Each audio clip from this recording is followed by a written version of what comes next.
Hello student, मैं Rahul Sharma Rahul study centre में आपका स्वागत करता हूं। आपका टॉपिक चल रहा था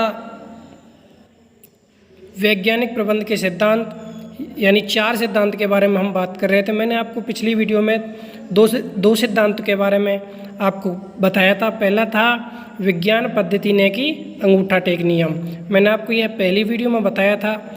उसके बाद मैंने सहयोग ने की टकराव के बारे में बताया था। यानी मैंने जो वैज्ञानिक प्रबंध हैं, जो टेलर हैं, एफडब्ल्यू टेलर हैं, उन्होंने जो 4 सिद्धांत दिए हैं उनमें से मैंने 2 आपको पिछली वीडियो में करा दिए थे। आज हम आगे तीसरा जो सिद्धांत है सहयोग न कि व्यक्तिवाद, यानी सहयोग की भावना होनी चाहिए न कि व्यक्तिवाद की भावना होनी चाहिए। ये एफडब्ल्यू जो टेलर हैं, जो फ्रेडरिक विस्लो टेलर हैं, उन्हीं ने ये तीसरा भी सिद्धांत दिया है। यानी एक दूसरे के प्रति कार्य करने, यानी श्रमिक और जो प्रबंधक हैं उनके सहयोग से ही कार्य करना चाहिए, दोनों मिलकर कार्य करना चाहिए। वो क्या है?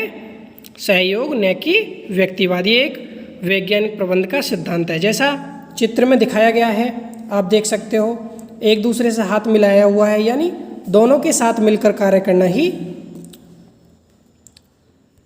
एफडब्ल्यू टेलर का सिद्धांत था।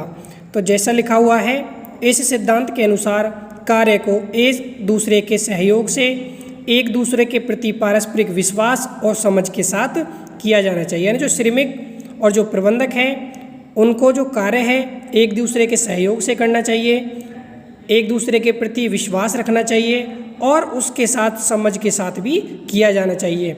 दोनों की सोच अलग अलग नहीं होनी चाहिए। अगर किसी कार्य को कर रहे हो तो दोनों का समान मत हो, समान सोच हो, समान विश्वास हो। वो क्या है?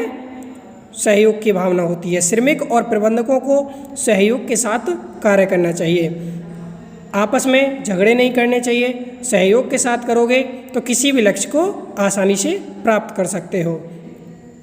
तो एफडब्ल्यू टेलर ने ही बताया है, प्रबंधक यानी जो प्रबंधकों श्रमिकों के लिए मानक कार्य निर्धारित करने से पहले उन्हें विश्वास भी लेना चाहिए, क्योंकि जब मानक या लक्ष्य श्रमिकों के परामर्श से निर्धारित किए जाते हैं तब वे उन्हें प्राप्त करने के लिए अपना उत्तम प्रयास देने का प्रयत्न करते हैं। इसका मतलब है, अगर जो प्रबंधक है, जो प्रबंध है, श्रमिकों को पहले ही अपना लक्ष्य बता देगा और उनसे उस लक्ष्य के बारे में बात करेगा, परामर्श करेगा, तो उस लक्ष्य को प्राप्त करने के लिए जो श्रमिक हैं वे अपना उत्तम प्रयास करने की कोशिश करेगा। वो चाहेगा लक्ष्य को आसानी से प्राप्त कर लिया जाए। तो सहयोग के लिए प्रबंध को कर्मचारियों के अच्छे सुझावों का स्वागत करना चाहिए। यानी जो प्रबंध को, जो श्रमिक है, जो कोई कर्मचारी है, वो सुझाव दे रहा है तो उसे समझना चाहिए और उसका स्वागत करना चाहिए, और उसको अगर हो सकता है तो उसको फॉलो भी करना चाहिए। उससे क्या है? एक सहयोग की भावना बनती है और उस लक्ष्य को आसानी से प्राप्त करने में आसानी भी होती है। उन्हें उनके सुझाव के लिए पुरस्कृत किया जाना चाहिए। पुरस्कृत का मतलब है, अगर उसने सुझाव अच्छा दिया है तो उसके लिए कुछ ना कुछ देना चाहिए, उसके लिए कुछ ना कुछ अवार्ड देना चाहिए, जिससे कर्मचारी को अच्छा लगे, अच्छा फील करे और वो और भी अच्छा करने की कोशिश करे। तो वो क्या है? एक सहयोग की भावना होती है और आपसी झगड़े भी नहीं होंगे। और उस समय उनको हड़ताल या अनुचित मांग नहीं करनी चाहिए। खुली संचार व्यवस्था होनी चाहिए। उदाहरण के लिए आप समझ सकते हो, श्रमिकों को कार्य सौंपने से पहले यदि प्रबंध उनकी रुचियों के बारे में उनसे पूछता है और यदि कार्य उनकी रुचियों के अनुसार सौंपा जाता है तो निश्चित रूप से श्रमिक इसे अधिक कुशलतापूर्वक करेंगे। इसका मतलब है, अगर श्रमिक से अगर प्रबंधक पूछता है किसी भी कार्य को, उसकी रुचि के बारे में, या उसकी रुचि के अनुसार किसी कार्य को सौंपा जाता है, अगर वो बोलता है कि मुझे ये कार्य करना है, उसी के अनुसार उस कार्य को उसको दिया जाता है, तो निश्चित रूप से श्रमिक इस कार्य को अधिक कुशलतापूर्वक और कम व अधिक प्रॉफिट के लिए कार्य करेगा। और वो चाहेगा हमारी जो कंपनी है, जो उसका लक्ष्य है, वो अधिक से अधिक जल्दी पूरा हो और अधिक से अधिक लाभ भी हो। तो आप समझ गए होंगे, सहयोग न कि व्यक्तिवाद, आपस में मिलजुल कर कार्य करना एक एफडब्ल्यू टेलर ने बताया है। जैसा आप पिक्चर में भी देख सकते हो, एक दूसरे के साथ मिलकर कार्य करना, यानी दोनों ने हाथ मिलाया हुआ है, यानी सहयोग, यानी ऐसा ना हो श्रमिक कोई और कार्य कर रहा है और जो प्रबंधक है वो कार्य अलग कर रहा है, यानी दोनों मिलकर अगर कार्य करेंगे तो किसी भी लक्ष्य को आप आसानी से प्राप्त कर सकते हैं। मैंने आपको एग्जाम्पल में बता ही दिया है, श्रमिकों को कार्य सौंपने से पहले यदि प्रबंध उनकी रुचियों के बारे में उससे पूछता है और यदि कार्य उनकी रुचियों के अनुसार सौंपा जाता है तो वो निश्चित रूप से श्रमिक इसे अधिक कुशलतापूर्वक करेंगे। यानी श्रमिकों को जो कार्य है उसको सौंपने से पहले उनके बारे में पूछ लिया जाता है, यदि आप इस कार्य को मैं आपको देता हूँ तो आप करोगे या नहीं करोगे, आपको अच्छा लगेगा ये कार्य या आप कर सकते हो या नहीं कर सकते हो, तो निश्चित रूप से श्रमिक इस अधिक कुशलतापूर्वक करेंगे और अधिक से अधिक लाभ लेने की कोशिश भी करेंगे और अपना कार्य अधिक कुशलतापूर्वक करेंगे। तो आप समझ गए होंगे सहयोग न कि व्यक्तिवाद, यानी सहयोग की भावना होनी चाहिए न कि व्यक्तिवाद की।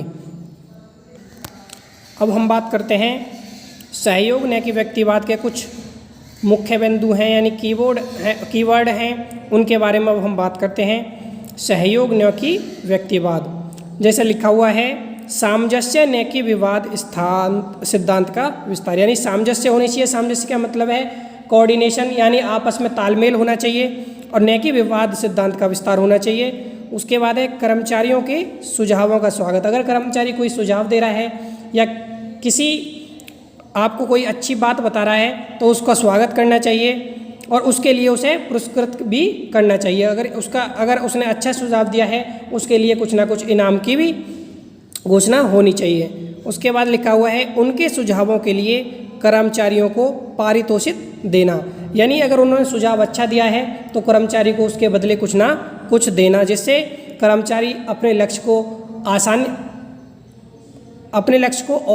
प्राप्त करने के लिए और अच्छा कार्य करे और अच्छे अच्छे सुझाव भी देने की कोशिश करे। उसके बाद है स्पष्ट संचार होना चाहिए और ट्रेड यूनियन की कोई ज़रूरत नहीं होनी चाहिए, यानी स्पष्ट संचार होना चाहिए और ट्रेड यूनियन की कोई ज़रूरत नहीं होनी चाहिए। प्रबंध का पुराना तरीका, यानी जो प्रबंध है उसका पुराना तरीका होना चाहिए। कर्मचारियों और प्रबंध के बीच कार्य और जिम्मेदारी का समान बंटवारा होना चाहिए, यानी जो ऐसा भी ना हो कर्मचारियों और प्रबंधक प्रबंध जो कार्य कर रहे हैं उनके बीच में समान जिम्मेदारी होनी चाहिए।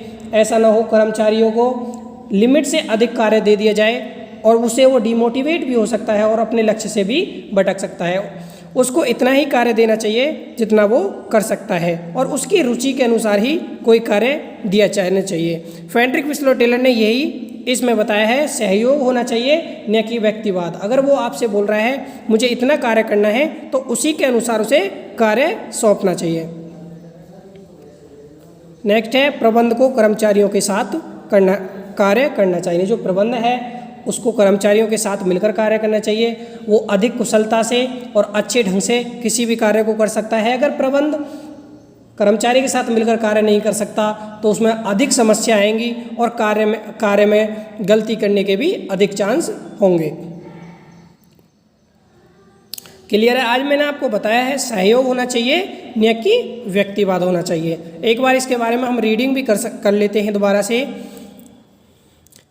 इस सिद्धांत के अनुसार कार्य को एक दूसरे के सहयोग से एक दूसरे के प्रति पारस्परिक विश्वास और समझ के साथ मिलकर किया जाना चाहिए। श्रमिकों और प्रबंधकों को सहयोग के साथ कार्य करना चाहिए। यदि प्रबंधक को श्रमिकों के लिए मानक कार्य निर्धारित करने से पहले उन्हें विश्वास में लेना चाहिए, क्योंकि जब मानक या लक्ष्य श्रमिकों के परामर्श से निर्धारित किए जाते हैं, यानी जो लक्ष्य है किसी भी कंपनी या फर्म का वो उनके अनुसार और उनके परामर्श के द्वारा निर्धारित किए जाते हैं, तब वे उन्हें प्राप्त करने के लिए अपना उत्तम प्रयास देने का प्रयत्न करते हैं। यानी जो श्रमिक हैं उनके परामर्श से अगर कोई उन्हें कार्य दोगे, उनसे बात करके कोई कार्य दोगे तो अपने उत्तम प्रयास करने के बाद किसी भी कार्य को आसानी से प्राप्त कर सकते हैं और उत्तम प्रयास करने की कोशिश भी करते हैं। सहयोग के लिए प्रबंध को कर्मचारियों को अच्छे सुझावों का स्वागत करना चाहिए। यानी जो प्रबंध है, जो ऑर्गेनाइजेशन है, जो संगठन है, उसको जो कर्मचारियों के जो अच्छे सुझाव हैं उनका स्वागत करना चाहिए और उन्हें उनके सुझाव के लिए पुरस्कृत किया जाना चाहिए। अगर वो सुझाव दे रहा है, अगर वो अच्छा सुझाव है तो उसके लिए उसे इनाम या पुरस्कृत भी करना चाहिए, जिससे वो मोटिवेट हो और कार्य को और अच्छे करने की कोशिश करें और अच्छे अच्छे सुझाव देने की कोशिश करें। और उस समय उनको हड़ताल तथा अनुचित मांग नहीं करनी चाहिए, खुली संचार व्यवस्था होनी चाहिए। एग्जाम्पल मैंने आपको बताया, श्रमिकों को कार्य सौंपने से पहले यदि प्रबंध उनकी रुचियों के बारे में उनसे पूछता है और यदि कार्य उनकी रुचियों के अनुसार सौंपा जाता है तो निश्चित रूप से श्रमिक इसे अधिक कुशलतापूर्वक करेंगे। क्लियर है? सहयोग न कि व्यक्तिवाद, उसमें मैंने कीवर्ड बताए हैं, कुछ मुख्य बिंदु बताए हैं। सामंजस्य न कि विवाद सिद्धांत का विस्तार, सामंजस्य यानी कोऑर्डिनेशन होना चाहिए। कर्मचारियों के सुझावों का स्वागत होना चाहिए, अगर कर्मचारी कोई सुझाव दे रहा है तो उसका स्वागत होना चाहिए। उनके सुझावों के लिए कर्मचारियों के पारितोषिक देना चाहिए। कर्मचारियों के सुझावों का स्वागत से मतलब है, पहले औद्योगिक क्रांति की शुरुआत में उच्च स्तरीय प्रबंध ही सभी कार्य करता था, सभी डिसीजन लेता था, तो उसमें बहुत सारी समस्याएं आती थी। उसके बाद ही फ्रेडरिक विस्लो टेलर ने उसका प्रयोग करा और सभी विभागों को अलग अलग किया। उन्होंने कर्मचारियों के सुझावों का स्वागत किया, उसके बारे में बताया। ये सब क्या है? एक सहयोग की भावना थी। उनके सुझावों के लिए कर्मचारियों को पारितोषिक देना, यानी जो सुझाव दिया है उसके लिए पुरस्कृत करना। उन्हें स्पष्ट संचार होना चाहिए और ट्रेड यूनियन की कोई ज़रूरत नहीं होनी चाहिए। प्रबंध का पुराना तरीका, कर्मचारी और प्रबंध के बीच कार्य और जिम्मेदारी का समान बंटवारा होना चाहिए। जो कर्मचारी और जो प्रबंध है उनके बीच जो कार्य हैं उनकी जिम्मेदारी का समान बंटवारा होना चाहिए। प्रबंध को कर्मचारियों के साथ कार्य करना चाहिए, ऐसा ना हो प्रबंध कार्य नहीं करे, कर्मचारी कार्य करते रहे, तो उसमें भी समस्या होगी, दोनों के बीच विश्वास की कमी होगी और विवाद भी बढ़ेगा। तो यानी सहयोग न कि व्यक्तिवाद मैंने आपको बताया है। आपको मैंने 3 वैज्ञानिक प्रबंध के सिद्धांत फ्रेडरिक विस्लो टेलर के करा दिए हैं, चौथा नेक्स्ट वीडियो में करेंगे। आज के लिए थैंक यू फॉर वॉचिंग।